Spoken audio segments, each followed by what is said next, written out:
제 목소리 잘 들리시나요? 네, 반갑습니다. 네, A팀, XCP A팀 강사 이상준입니다. 오늘도 2주 만에 찾아뵙게 되었습니다. 제 목소리 잘 들리시죠? 네, 네, 감사합니다.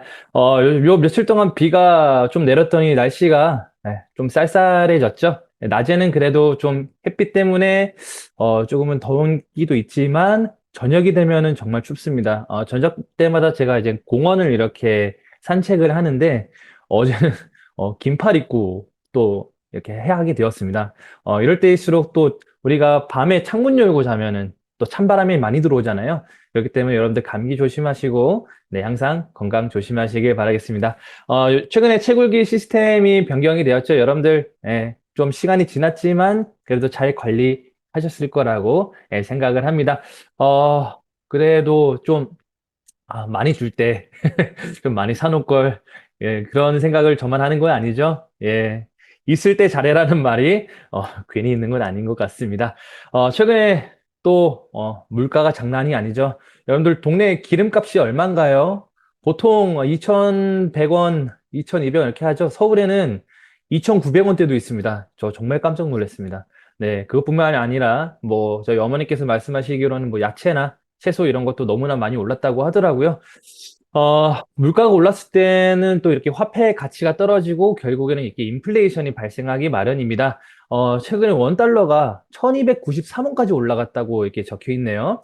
1290원대를 넘긴 거는 정말 13년 만에 처음 있는 일이라고 합니다. 이러한 인플레이션을 이제 발생을 하면서 이제 금리를 올리게 되고 금리를 올리면서 인플레이션을 잡을 수밖에 없게 되죠. 그것은 뭐 한국뿐만이 아니라 미국도 마찬가지고 미국은 오늘 새벽에 네, 금리를 자이언트 스텝을 밟는다는 뉴스가 나왔습니다.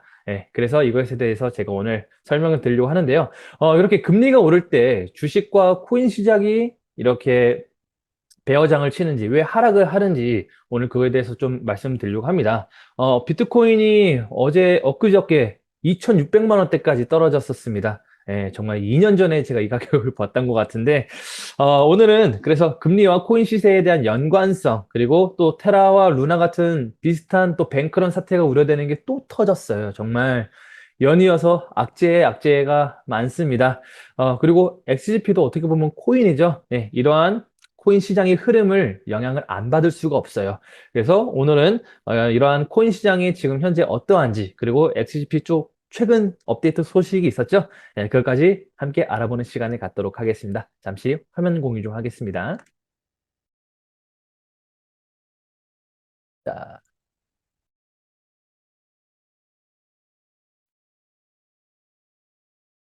음흠.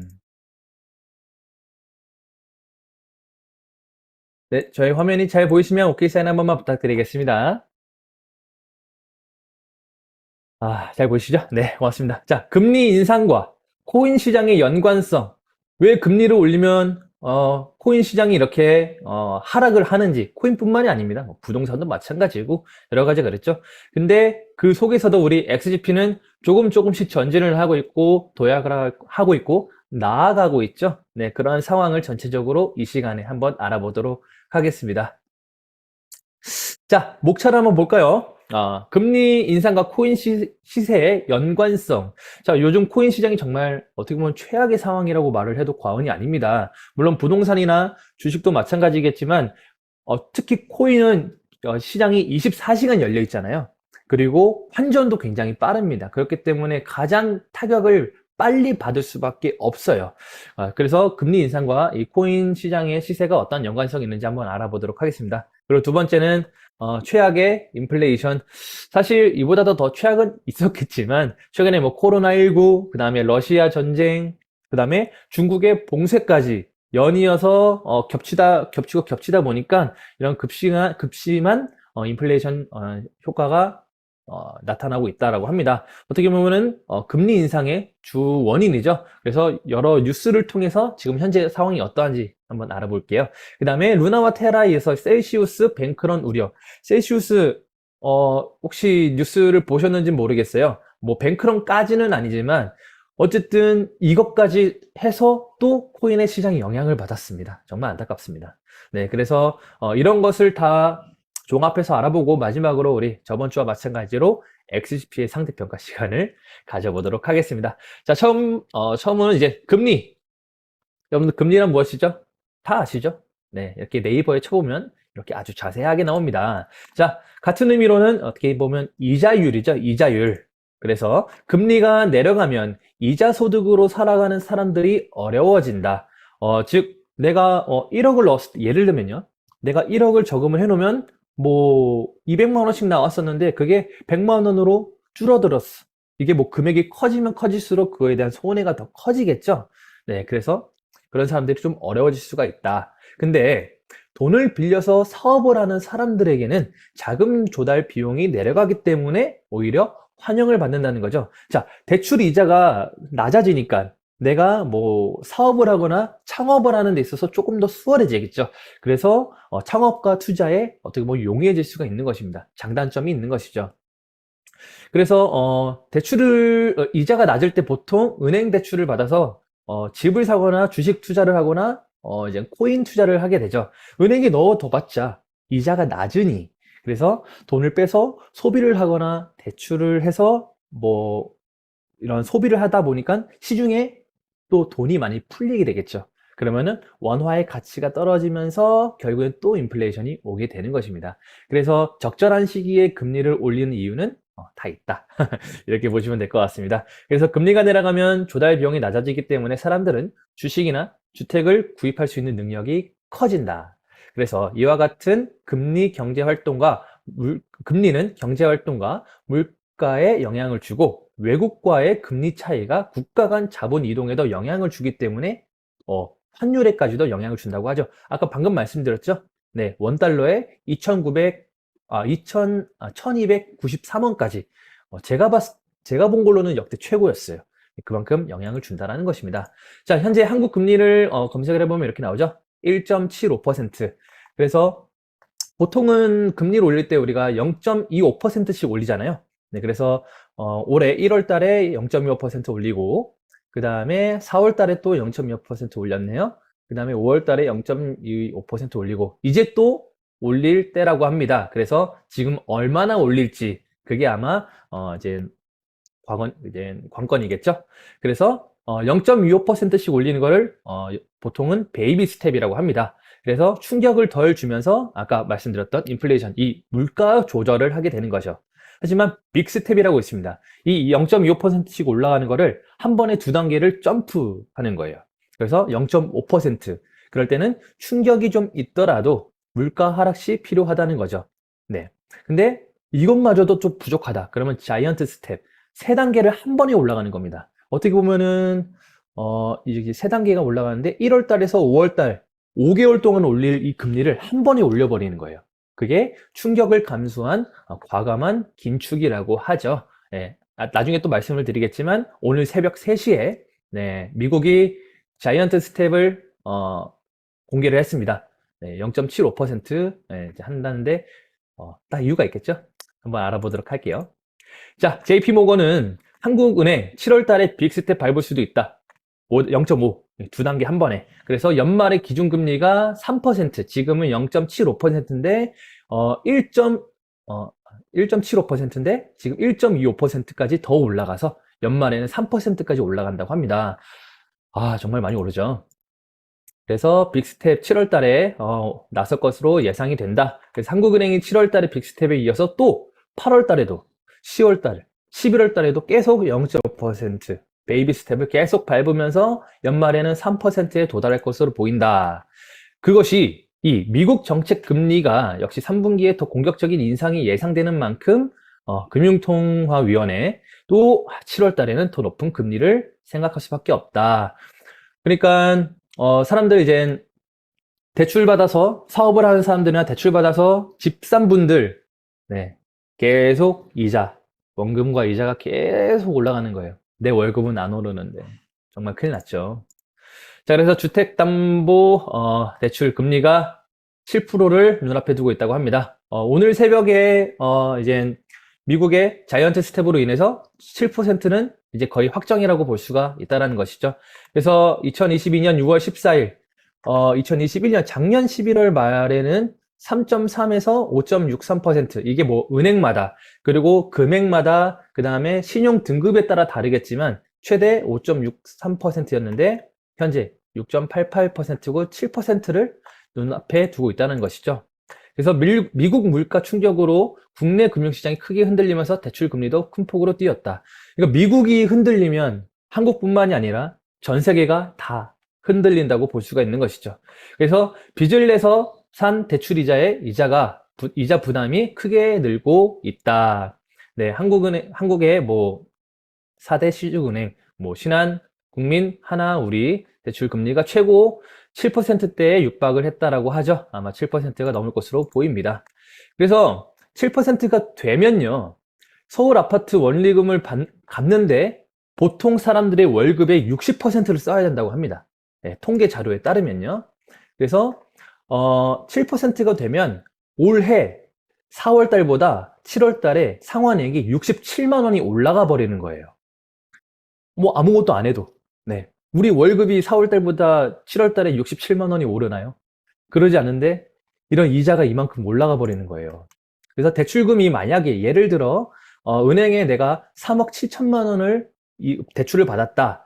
그러면은 만약에 7%가 됐을 때 월 상환액이 246만 원입니다. 네. 숨만 쉬어도 246만 원을 내야 되는 거예요. 그게 원래 4%였다면 176만 원이었어요.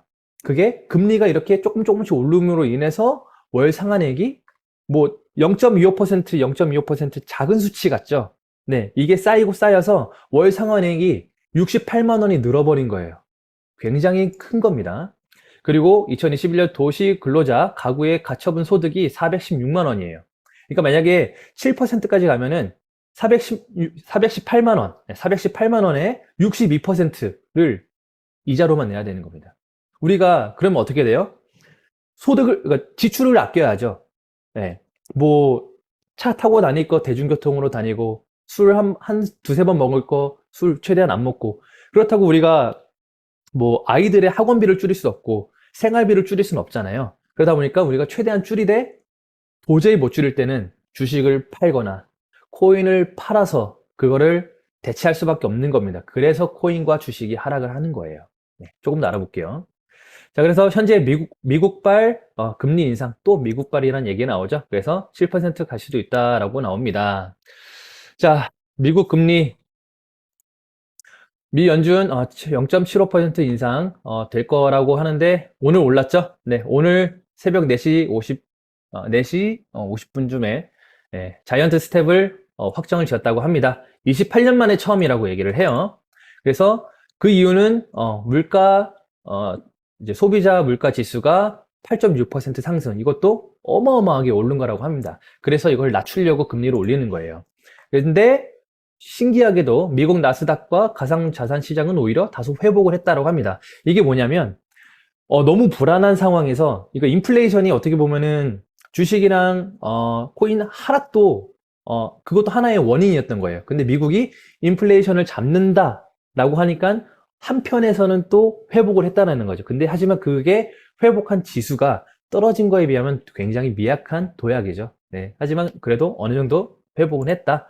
그래서 뭐 다우존스나 뭐 S&P 500도 다 올랐고 나스닥이나 비트코인도 3.4%, 이더리움도 3.5% 올랐다고 하는데 떨어진 거에 비하면 너무 적죠. 네. 그리고 한미 금리 역전 눈앞. 한국이 이제 미국을 역전할 수도 있다. 그래서 다음 달에 또 빅스텝 밟나 또 이런 고민 중이라고 합니다. 네, 그러면은 또 이자가 또 늘어요. 네. 자, 근데 그렇다면 우리가 이제 금리가 높고 이게 어떠한 영향을 미치고 있을까요? 자, 한번 볼까요?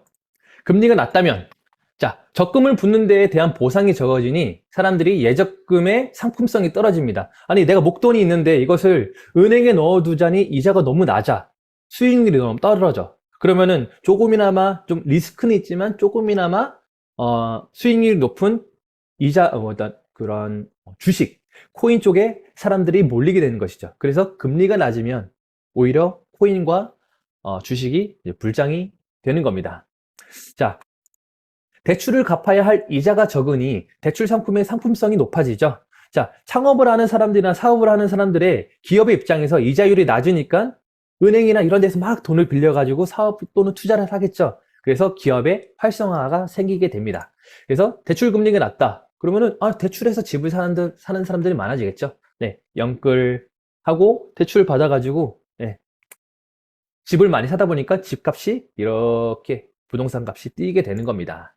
그리고 또 낮다는 것은 현금이 생겨서 소비가 올라가겠죠. 대출을 받고 그 다음에 여러 가지 하다 보니까 현금이 좀 쌓였어. 그래서 그러면 차를 사볼까? 뭐 냉장고 한번 바꿔볼까? 그럼 오늘 회식 좀 해볼까? 하다 보면 또 시장에 돈이 확 풀리게 됩니다. 그러니까 원화의 가치가 떨어지겠죠. 물가는 올라가고. 그러니까 인플레이션이 발생을 하는 겁니다. 그래서 다시 또 금리를 올리게 되죠. 자, 그럼 금리가 올라간다면 지금 현재 상황입니다. 자, 예적금의 이자가 높아지겠죠. 네, 소비를 줄이고 리스크가 적고 수익률이 높은 은행에 저축을 하게 됩니다. 네, 코인이 자꾸 떨어지고 있어. 불안해. 주식도 계속 떨어지니 금리가 올라간다니까? 그러면은 예금과 예적금의 이자가 또 올라가겠네? 그러면은 사람들은 리스크가 높은 주식이나 코인에서 빼고 은행에 넣게 되겠죠. 네. 자, 대출 이자가 높아지면서 대출 상품의 가치는 떨어지고 기업들의 투자를 줄이게 됩니다. 아니, 창업을 하는 사람이나 사업을 하는 사람들이 기업의 입장에서 이자율이 높으니까 돈을 빌리기가 조금 꺼려지겠죠. 그러다 보니까 이러한 투자나 아니면은 사업 시장이 조금 더 비활성화 되는 겁니다. 근데 대출 금리가 높으니까 올라간 이자를 부담을 줄이기 위해서 부동산 매물이 쏟아지죠. 아까 말씀드렸죠. 계속 나는 처음에는 170만 원 냈는데 지금은 250만 원 내래. 또 280만 원 내래. 300만 원 내래. 너무나도 부담이 커지는 겁니다. 그러니까 어쩔 수가 없다. 부동산 팔자. 네. 그냥 집 팔자. 그래서 삼성동에 마이너스 7억, 잠실동에 마이너스 4억. 그렇게 강남 아파트 값도 계속 뚝뚝 떨어지는 이유가 바로 이런 것입니다. 그리고 예금 금리가 높다. 그러면은 좀 돈을 아끼자. 소비를 줄이자. 그리고 은행에 맡겨두자. 해서 시장에 풀려있는 현금이 줄어들겠죠. 그러면 다시 아까 말씀드렸던 원화의 가치가 떨어졌던 게 올라가면서 인플레이션을 잡을 수가 있는 것이겠죠. 그래서 금리를 올리려고 하는 것입니다. 이게 코인과 주식시장, 부동산 시장에 계속 영향을 줄 수밖에 없어요. 그리고 아까도 말씀드렸듯이 24시간 시장이 열려있는 코인이 가장 큰 타격을 받는 것입니다. 네.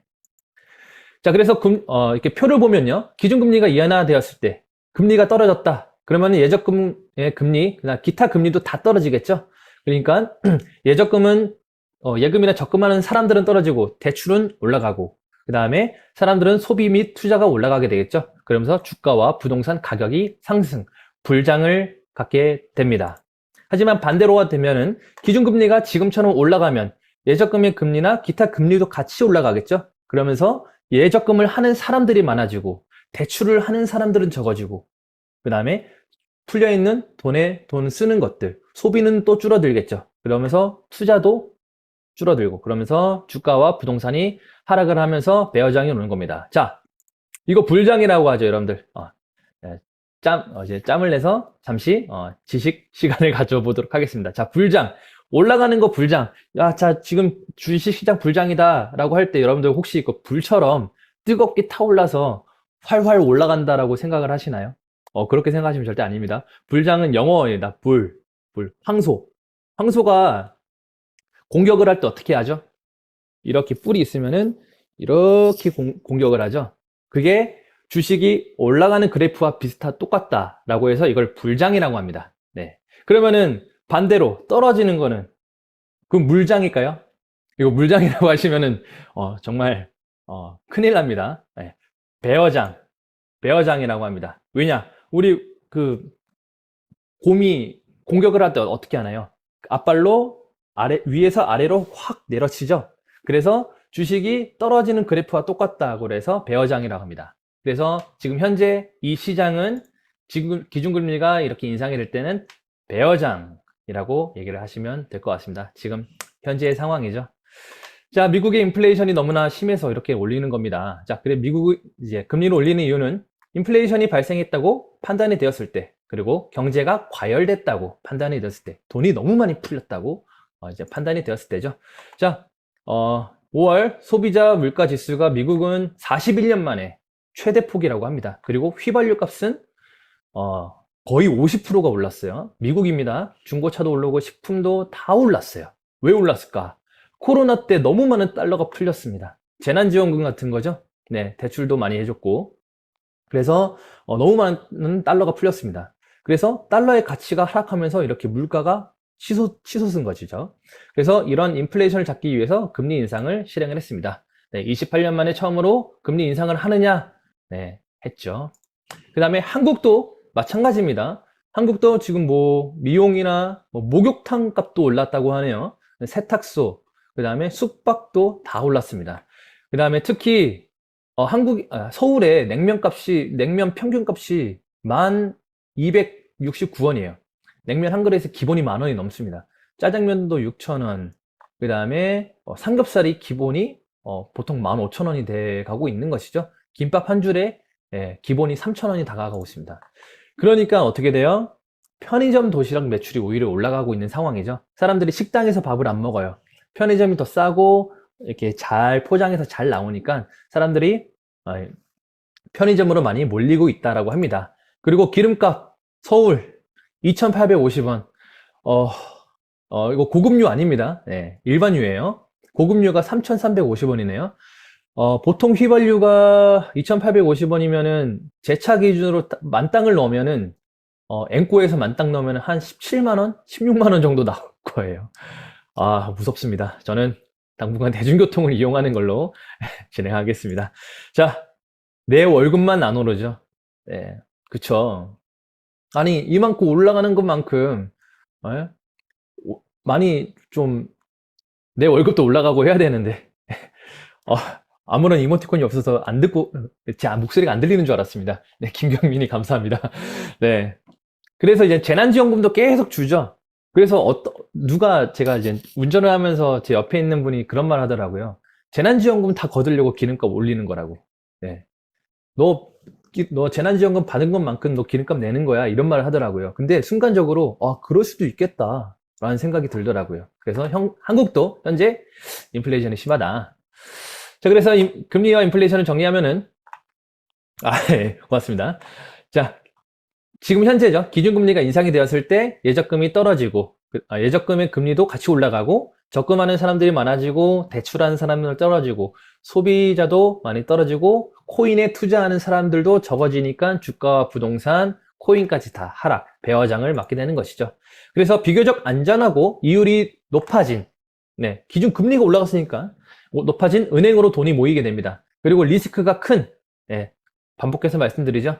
시장이 24시간 열려 있는 주식도 내가 현금화하려면 이틀 정도 걸리지 않나요? 근데 코인은 그 자리에서 바로 현금화가 됩니다. 그러니까 가장 크게 타격을 받죠. 그리고 주식, 부동산 순으로 하락세를 보이게 됩니다. 네. 그래서 미국의 금리 인상 공포에 비트코인 3천만 원대로 추락, 2,600만 원대까지 봤습니다.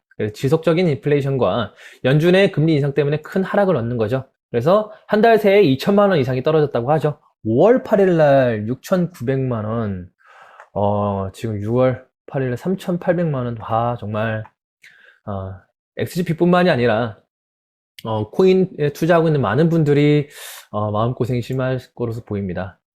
자, 이거에 대해서 짧게 말로 설명하신 분이 있는데, 한 2분짜리 영상이거든요. 함께 볼까요?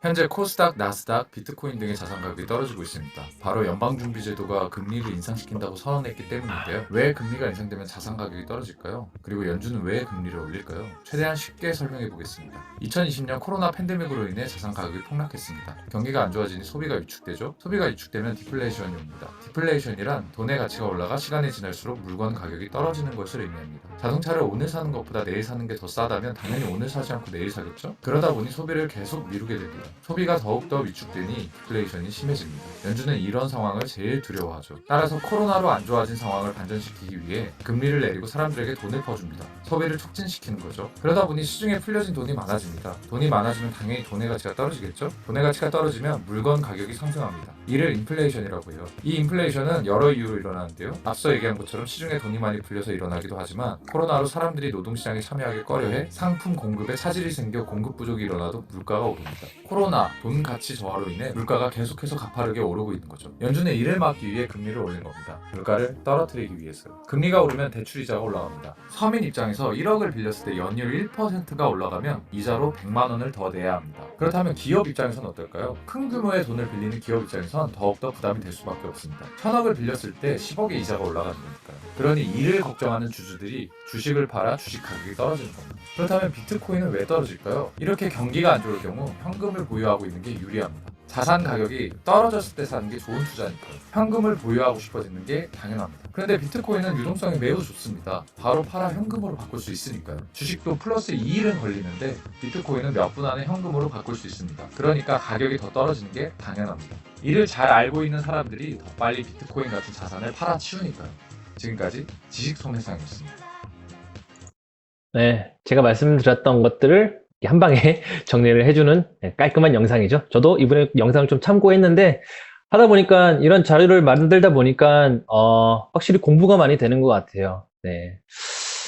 자, 이제 어제 제가 찍어 놓은 거예요. 업비트. 이게 파란불이 우리나라에서는 되게 긍정의 불인데. 그쵸?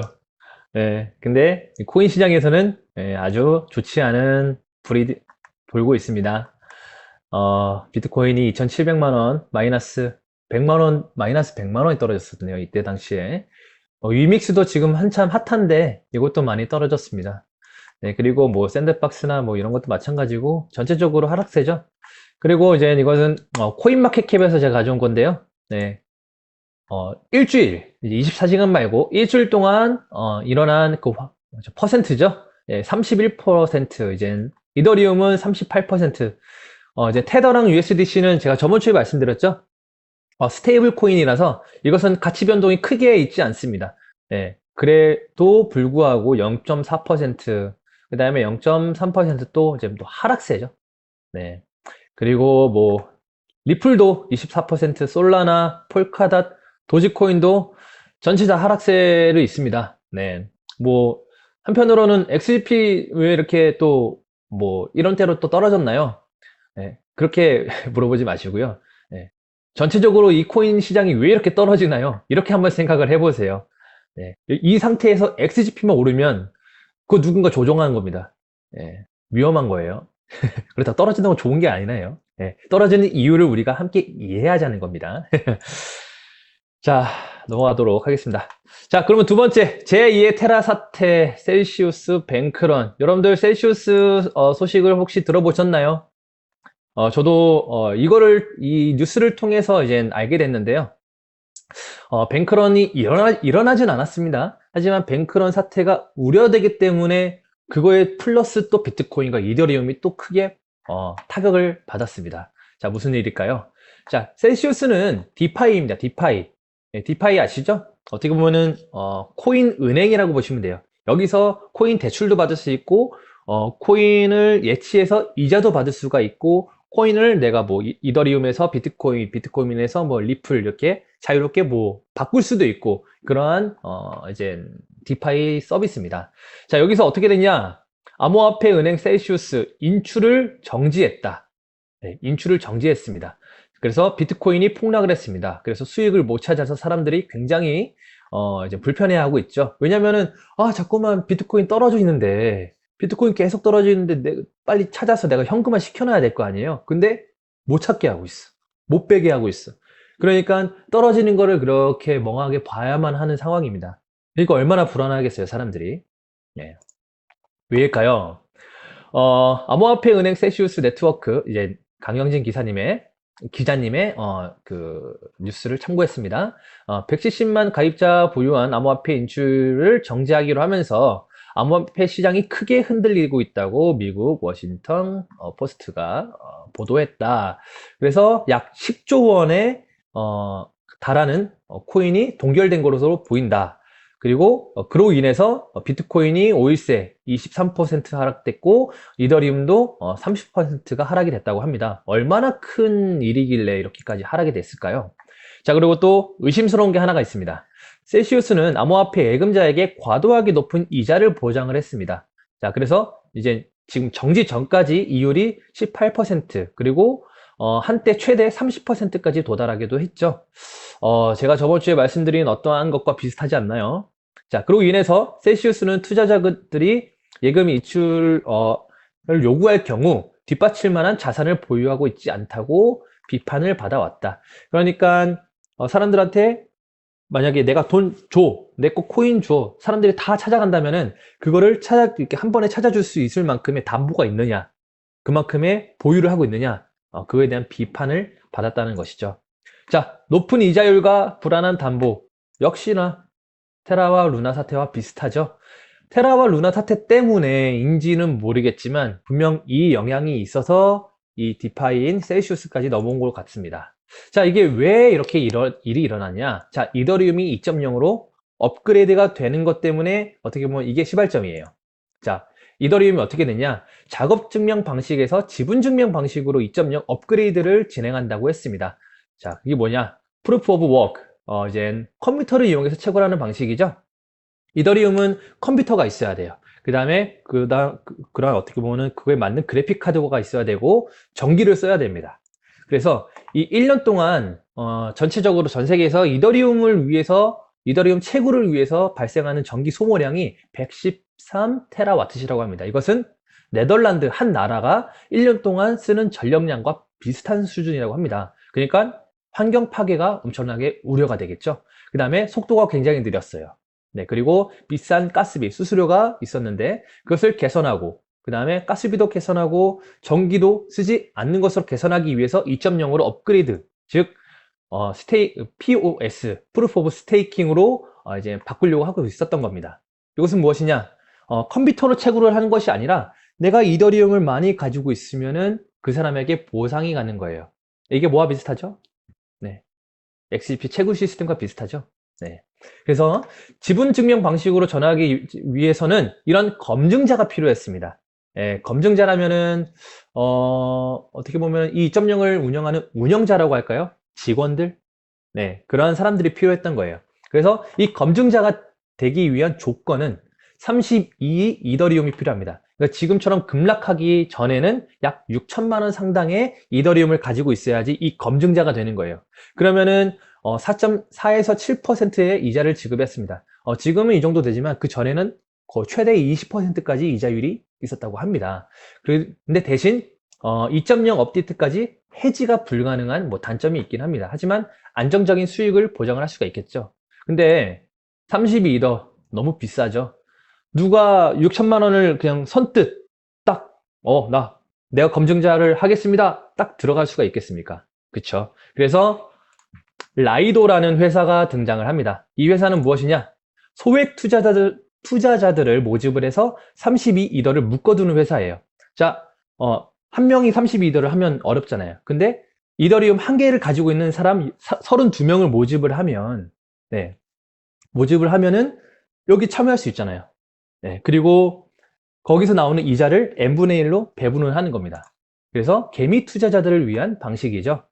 그래서 이자를 n분의 1로 나눠줍니다. 그리고 회사는 거기서 나오는 총 이자의 10%를 본인들은 스스로를 가져가고 사람들한테 이자를 주는 거예요. 굉장히 똑똑하죠. 네. 그러니까 예를 들면은 XGP가 여러분들 P6밖에 없다고 생각을 해보세요. P6가 2천만 개죠. 근데 현재 XGP가 개당 10원이야. 그러면 내가 P6를 들어가려면은 2억이 있었는데 2억 원어치의 XGP가 있어야 되는 거예요. 사실 2억을 쉽게 투자할 수 있는 사람이 없겠죠. 그래서 라이도라 같은 회사에서 이렇게 모은 거예요. 개모임처럼. 그러면은 소액 투자자들을 모아서 2천만 개를 만든 다음에 P6를 들어가죠. 그러면 거기서 데일리 이자가 나와요. 그거를 사람들한테 n분의 1로 계속 나눠주는 겁니다. 참 머리가 좋죠. 이 시스템을 사람들이 엄청나게 많이 이용을 합니다. 그래서 채굴을 참여한 사람들이 아까 또 여기 뭐라 그랬죠? 환불이 안 돼요. 그러니까 XGP 채굴기처럼 환불이 안 되는 거예요. 그래서 라이도는 여러분들을 위해서 우리가 이것을 만들었습니다. 네, 채굴 시스템이 아닌 비싼 컴퓨터와 전기료가 필요가 없는 이런 시스템 만들고 그 다음에 이 ST 이더리움을 만듭니다. 여러분들 이제 우리가 이 XGP를 채굴기를 사는 거 여러분들 스테이킹이라고 들었죠? 네, 이것도 마찬가지로 이제 이 이더리움을 2.0에 스테이킹을 하는 거예요. 그럼 못 빼요. 그래서 그거를 빼지 않고도 여러분들이 돈을 쓸 수 있게끔 해주는 거예요. 이 ST 이더리움 만듭니다.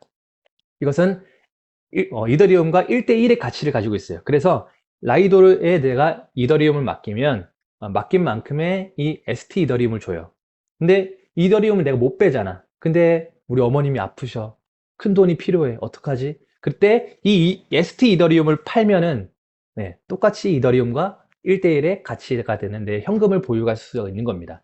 즉 회원들에게 현금의 유동성을 공급을 해주는 것이죠. 이 라이도가 굉장히 똑똑한 회사예요. 자, 이것까지는 문제가 없었어요. 굉장히 사람들도 많이 이용하고 최고의 시스템이었죠. 이때 욕심쟁이가 나타납니다. 욕심쟁이 세이시우스. 자, 상준이가 여기 있어요. 자, 당신이 가지고 있는 그 증서 ST 이더리움 그 증서를 나한테 맡겨.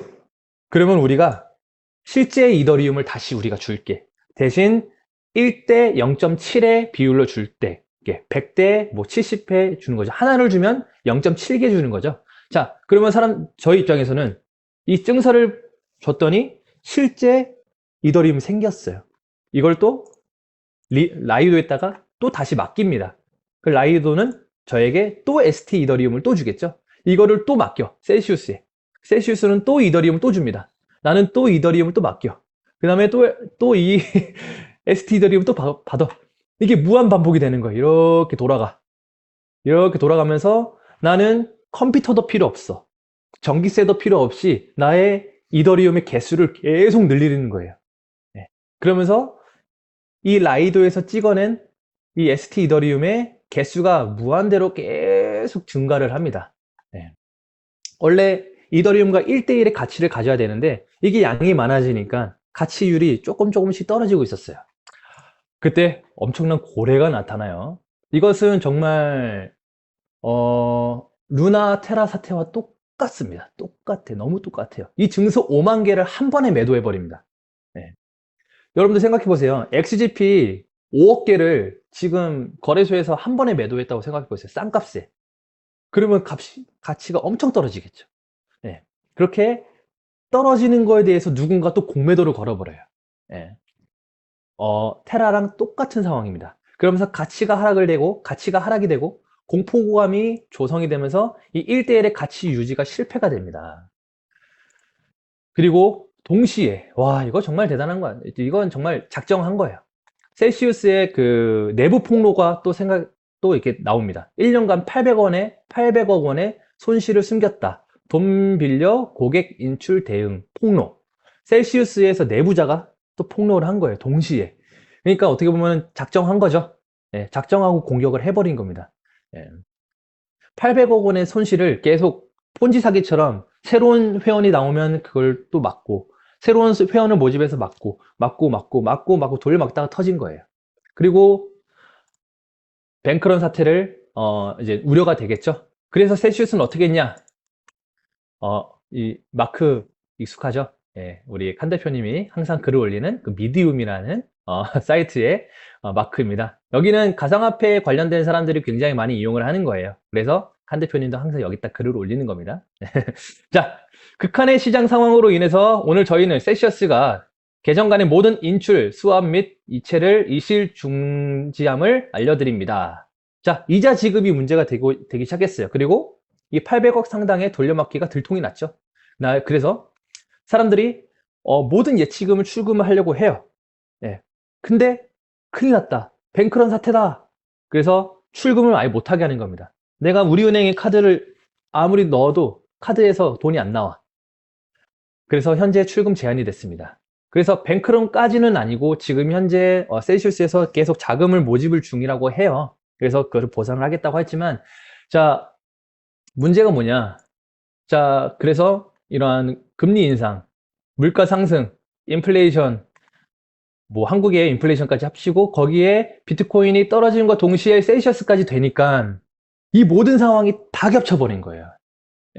제가 지금 XGP를 통해서 이 코인 공부를 한 지 한 1년 반, 2년 가까이가 되고 있습니다. 제가 본 경험 중에 최악인 것 같아요. 그때 그 특근법, 혹은 트래블룰 때문에도 되게 말 많았었죠. 근데 그건 우리나라 상황이잖아요. 한국의 시장의 상황이었잖아요. 전 세계적으로 이게 이렇게 다 된 거는 정말 정말 저도 처음 봤습니다. 네. 그리고 정말 이게 이런 인플레이션, 뭐 물가 상승 이게 정말 그 전에는 몰랐어요. 제가 뮤지컬하고 배우 생활할 때는 이 경제에 대한 그런 게 없었으니까 뉴스도 안 봤어요. 관심이 없으니까. 근데 뉴스를 보다 보니까 이게 정말 심각한 상황이라는 걸 정말 크게 깨닫습니다. 예. 참 우리 아버지 어머니 뻘 되는 분들의 그 IMF나 와 이때는 정말 얼마나 힘들었을까. 그리고 코로나가 정말 직격탄을 받았을 때는 정말 더 얼마나 힘들었을까라는 생각이 드네요. 자, 어, 그래서 지금 현재 코인 시장과 전체 시장이 이렇다. 자, 지금까지 알아봤고요. 마지막으로 우리 XP 상대평가 시간을 가져보도록 하죠. 그런 셀시어스 사태가 일어난 것은 결국에는 이더리움 2.0의 업그레이드 때문이었어요. 네, POW에서 POS 방식으로, 작업 증명 방식에서 지분 증명 방식으로 바뀌고 있는 것이죠. 그리고 바뀌는 이유는 너무나도 명확하죠. 네, 전기세, 그 다음에 너무나도 어렵게, 또 어렵습니다. 뭐 채굴하는 방식이, 그 다음에 장비도 많이 들고, 그로 인해서 폐기하는 그 컴퓨터들도 굉장히 많다고 해요. 예. 그 다음에 그러다 보니까 속도도 많이 느려지고 수수료도 비싸니까 그것을 보완하려고 POS로 하는 건데, XGP는 스마트 마이닝, POS 처음부터 지분 증명 방식이었습니다. 정말 정말 정말 스마트하지 않나요? 예. 제가 스마트 마이닝이 도대체 뭐지? 나 마이닝이면 마이닝이지 스마트 마이닝이 뭘까? 여러분들 이 컴퓨터 핸드폰 한다고 핸드폰 배터리 나가는 거 아니잖아요. 그렇죠? 이거 꽂아놔야지만 채굴되는 거 아니죠? 그리고 들어가서 뭐 시간당 뭐 1시간씩 들어가가지고 계속 바퀴 눌러야 되는 것도 아니에요. 정말 아무것도 하지 않아도 정말 알아서 돌아가는 이 스마트 채굴기가 정말 스마트하다는 것을 여러분들 이렇게 상대평가로 알아야 됩니다. XGP만 보면 이게 좋은지 이게 어떠한 건지 알 수가 없어요. 네. 이더리움도 XGP처럼 변하고 있다는 것을 여러분들 아셔야 됩니다. 그리고 우리 김태균 강사님께서 예전에 이거에 대해서 설명을 해주셨죠? 네. 이더리움과 스마트 마이닝의 비교 강의를 한번 해주셨어요. 예, 거기서 잠깐 따왔습니다. 김태균 강사님 감사합니다. 자, 그래픽카드 상태, 뭐 온도, 펜 속도 이런 전기 소모량이 계속 나타나면서 CPU가 이더리움의 채굴에 성공했다. 뭐 이런 게 나오죠. 네, 하지만 XGP는 뭐야? 구매하기 누르면 끝? 이렇게 간단하다고 네, 이런 상대평가를 해준 적이 있었습니다. 네, 다시 한번 네, 감회가 새로운 시간인 것 같습니다. 자, 똑똑한 XGP, 똑똑한 스마트 마이닝 이거 그냥 누르면 끝이에요. 네, 더 할 것도 없습니다. 네, 그래서 제가 처음에 스마트 마이닝이 공개가 이제 업그레이드 된다고 했을 때 도대체 스마트 마이닝이 뭘까? 구글에 정말 많이 검색했습니다. 근데 검색할 때마다 나오는 게 이러고예요. 스마트 마인드 이제. 진짜로 똑똑하게 기계가 채광을 하는 거, 이거밖에 안 나오더라고요. 그러니까 XGP가 스마트 마이닝은 정말 최초예요. 예, 이거 특허를 내야 될 것 같은데, 이름에. 그리고 아니면, 이거 이더리움 그 채굴기입니다. 여러분들 집에 이런 거 하나 다 설치해가지고 채굴해야 돼요. 예, 너무 어렵죠. 여러분들 스마트 마이닝, 우리 정말 똑똑하다는 것을 느껴야 될 것 같습니다. 그리고 여러분들 잠시만요. 이렇게 이더리움도 어떻게 보면 되게 전 세계 시가총액 2위고 굉장히 누구나 다 아는 코인이잖아요. 근데 이러한 이더리움도 결국엔 떨어져요. 어쩔 수가 없어요. 왜냐면은 이미 XGP뿐만 아니라 모든 코인들이 이제는 제도권 안에 저는 들어왔다고 생각을 합니다. 네. 여러분들 뭐 유튜버나 코인에 대한 유튜버, 코인에 대한 뭐 다른 사람들의 그러한 전체적으로 코인으로 이제 생활을 하는 사람들 유튜브를 많이 보잖아요. 그러면은 예전에는 그 사람들이 뭐 뉴스나 아니면은 이제 뭐 트위터 이런 걸로 많이 코인의 앞날을 예측을 했었는데 지금은 뭘로 하는지 아시나요? 나스닥 지수랍니다. 나스닥 지수. 예. 이게 이제 어떠한 제도권에 들어옴으로써 주식시장과 굉장히 비슷하게 간다는 거죠. 예. 그만큼 이런 제도권이 들어온 거예요. 네, 그렇기 때문에 예전과 코인 시장이 정말 많이 달라졌다. 이렇게 볼 수가 있습니다. 자, 그래서 우리는 다시 한번 선택과 집중을 통해서 제가 좀 많이 말씀드렸죠. XGP를 선택한 우리 현재 무엇을 집중을 해야 할까? 뭐 이더리움을 선택한 분은 이더리움 2.0 또는 이더리움 뭐 스테이킹 하는 방법, 뭐 라이도나 뭐 셀시우스 이거에 집중을 해야겠죠. 하지만 우리는 뭐에 선택을 했죠? 우리는 XGP를 선택을 했잖아요. 그러면은 우리가 집중해야 될 거. 네. 우리는 시간의 길이를 통제할 수는 없지만 시간의 깊이는 통제할 수 있다. 네, 저번에도 말씀을 드렸죠. 자, 쟁글 평가서도 네. 그 다음에 원화마켓 상장, NFT 사업 추진, 그 다음에 엔터테인먼트 마케팅이랑 가치 상승. 여러분들 시간이 지나면 우리 이거 당길 수 없어요. 시간의 길이를 통제할 수 없어요. 우리가 데모할 수도 없는 거고, 예. 빨리빨리 열어달라고 어디에 항의할 수도 없는 거예요. 우리가 시간의 길이를 통제할 수 없어요. 이거는 시간이 지나면 조금씩 달성을 할 것입니다. 하지만 이 시간에 우리가 시간의 깊이, 우리가 통제할 수 있는 거는 이 시간에 내가 무엇을 할지는 우리는 통제할 수가 있잖아요. 그래서 스마트 마이닝 참여, 쿠폰 마켓 이용, 리크루팅, 커뮤니티 구성, GP포스 또 업데이트가 됐죠. 네, 이런 구축을 통해서 여러분들 나의 XGP 깊이를 통제할 수 있는 시간을 다시 한번 되돌아보는 시간을 가지면 어떨까 이렇게 합니다.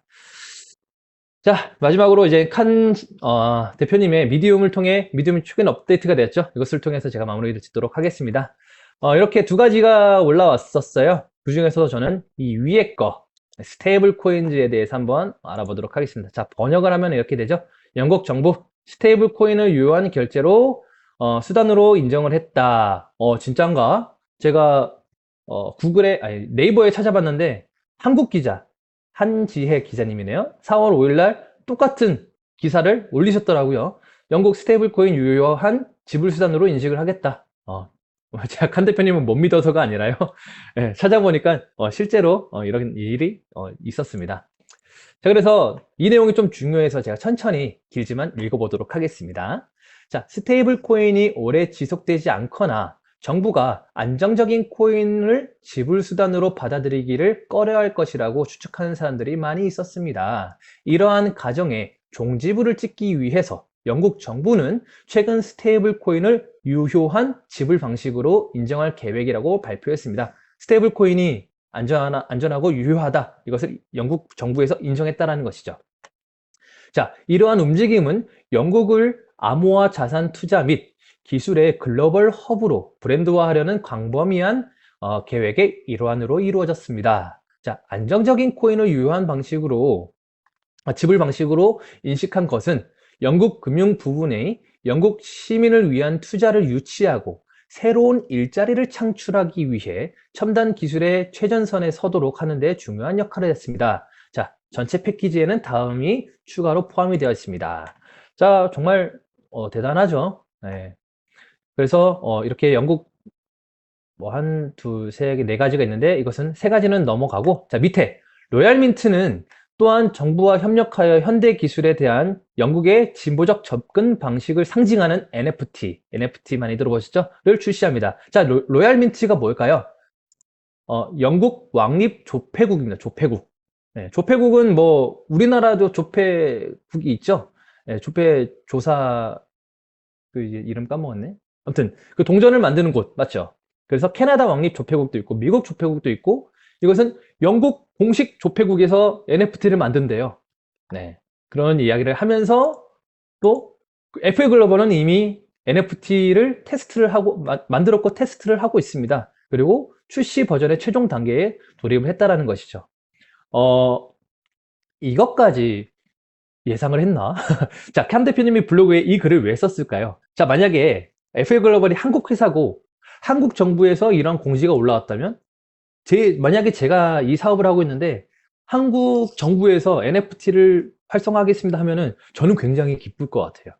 네. 자, 제가 코인을 발행하고 4년 동안 지켜오면서 이제 완성 단계에 도달해서 NFT 사업을 추진하려고 하는데 우리나라 정부에서 NFT 사업을 추진을 한대. 내가 준비하고 있던 NFT 시장을 뺏기는 걸까요? 과연? 아니면 시장이 확장되는 데에 내가 같이 동참을 하는 걸까요? 제가 칸 대표님의 입장이라면 제가 이 글을 쓰는데 굉장히 어깨에 힘이 빡 들어갔을 겁니다, 아마. 왜냐?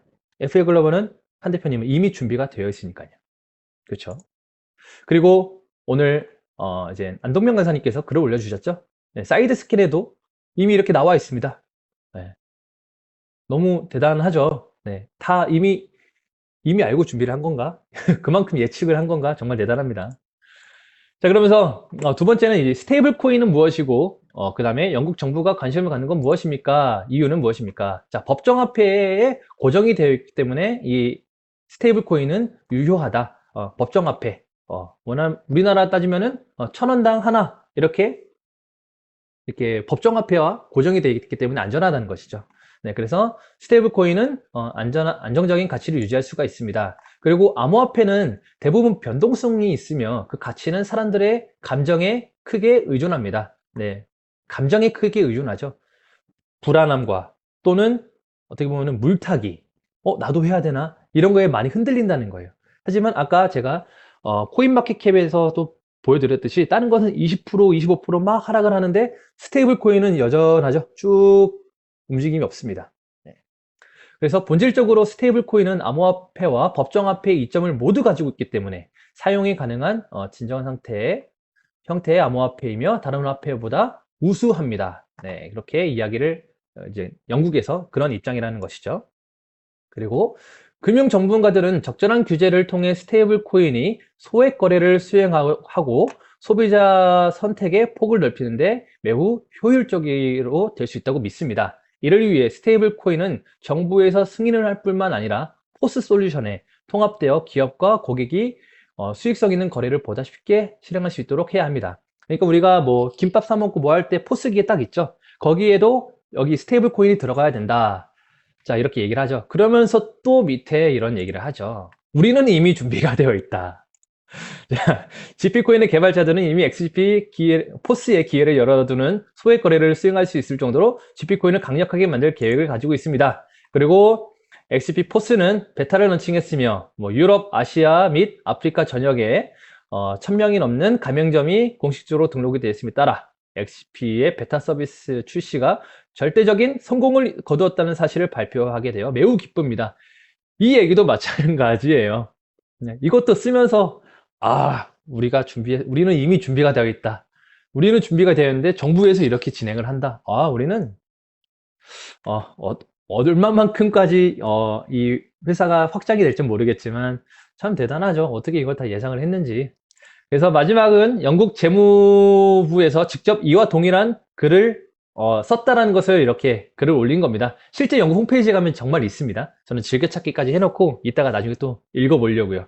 자, 이 모든 것을 미리 알고 준비한 것인지 아니면 준비 중이었던 프로젝트인데 영국에서 갑자기 스테이블 코인과 NFT를 공식적으로 인정한 건지는 모르겠지만 FA 글로벌 회사 입장에서는 굉장히 호재겠죠.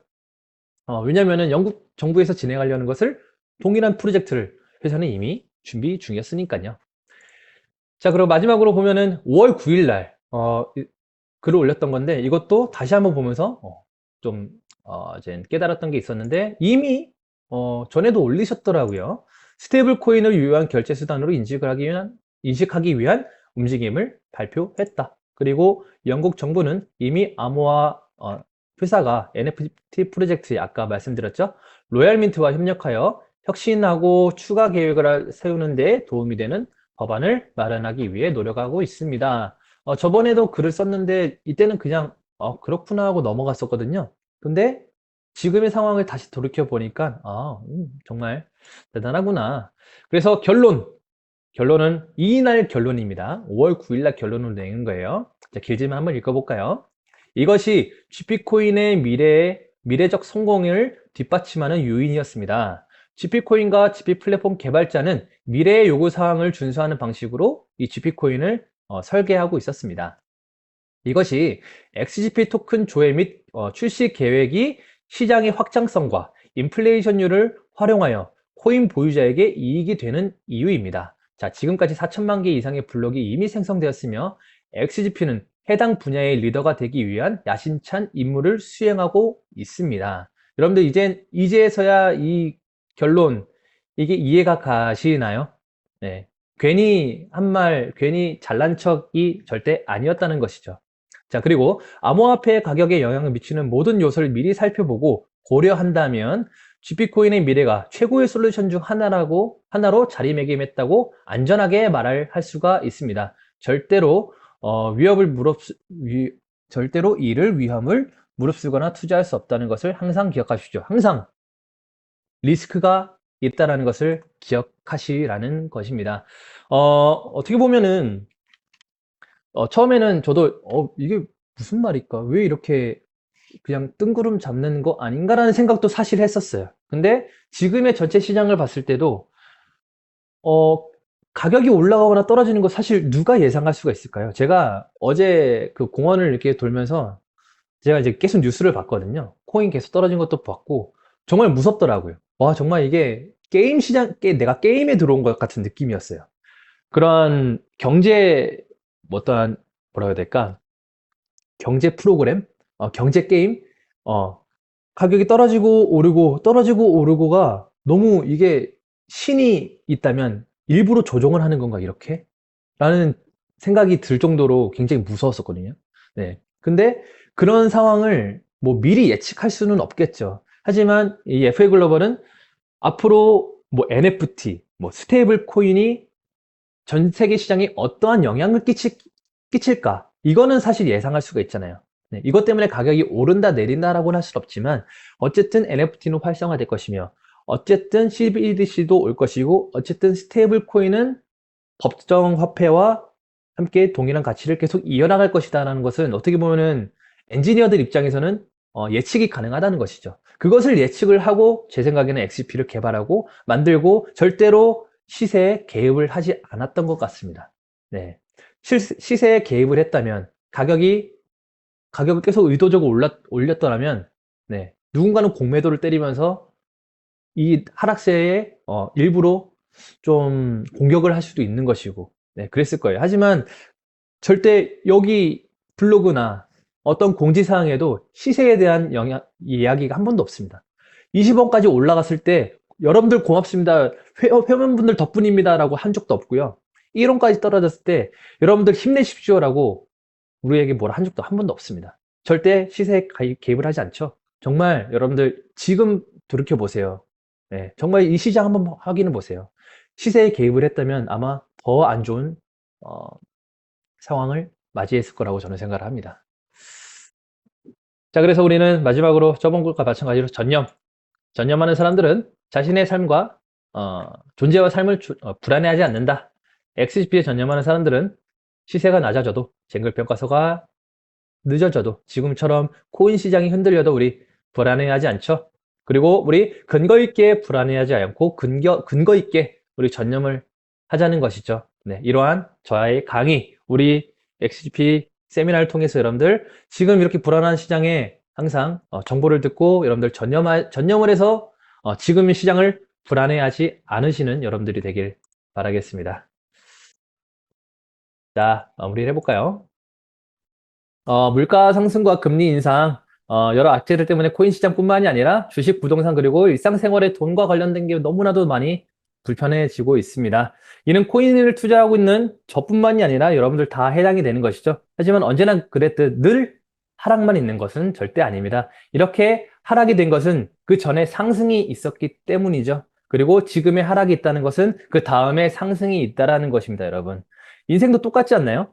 여기 계신 분들 저보다 더 오래 사신 분들이 대부분이실 것 같은데, 예, 제가 만약에, 여러분들 좀 많이 힘듭니다. 이러면은, 이제 이렇게 제 어깨를 탁 토닥토닥 하면서, 이 코인 시장, 이거는 일도 아니요.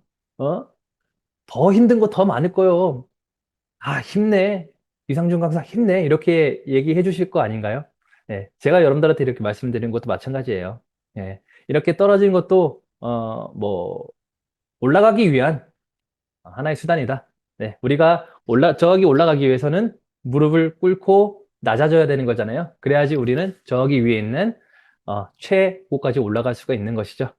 자, 성공 참 쉽지 않은 것 같습니다. 하지만 저 혼자서 못합니다. 그리고 여러분도 혼자서 못해요. 하지만 저희 같이 하면 됩니다. 지금까지 A팀 강사 이상준이었습니다. 우와, 3시. 정확하게 3시. 시간 약속도 잘 지키는 XP A팀 강사 이상준이었습니다. 감사합니다. 바이. 네.